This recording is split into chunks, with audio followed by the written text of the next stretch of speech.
నాగర్ కర్నూలు జిల్లా దోమలపెంట దగ్గరలా ఎస్ఎల్బీసీ సొరంగ పనులు జరుగుతున్నాయి కదా.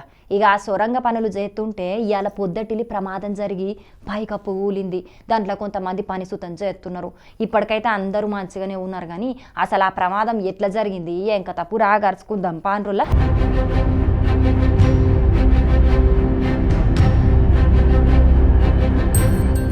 ఎస్ఎల్బీసీ సొరంగంలో ప్రమాదం జరిగిందని తెల్వంగానే మంత్రి ఉత్తమ్ కుమార్ రెడ్డి అక్కడికి పోయి ప్రమాదం ఎట్లా జరిగింది, లోపట చిక్కుకుపోయినోళ్లను ఎట్లా బయటికి తీసుకురావాలి అనే దానికి అధికారులతోని చర్చించిండు. ఆ 8 మంది ప్రాణాలు రక్షించడానికి సర్వశక్తులు వడ్డిస్తున్నాము. ఈ ఒక కంబైన్డ్ ఎఫర్ట్గా ఫస్ట్ ఎఫర్ట్గా ముందు 8 మంది ఎవరైతే స్టక్ ఉన్నారో లోపల వాళ్ళ ప్రాణాలు రక్షించే పనిలో ఉన్నాం. వాళ్ళు ఉన్న సమయంలోనే అర్ధగంటలోనే టనల్ ఒక సైడ్ నుంచి డ్యామేజ్ అయ్యి లోపలికి వచ్చారు.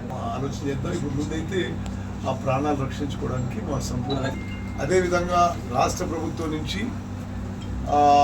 భారత సైన్యాన్ని, నేషనల్ డిజాస్టర్ రెస్పాన్స్ ఫోర్స్ కూడా మేము వారిని విజ్ఞప్తి చేసాం.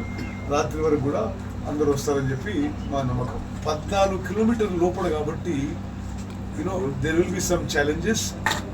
We are getting the best tunnel experts in the country to oversee the rescue efforts.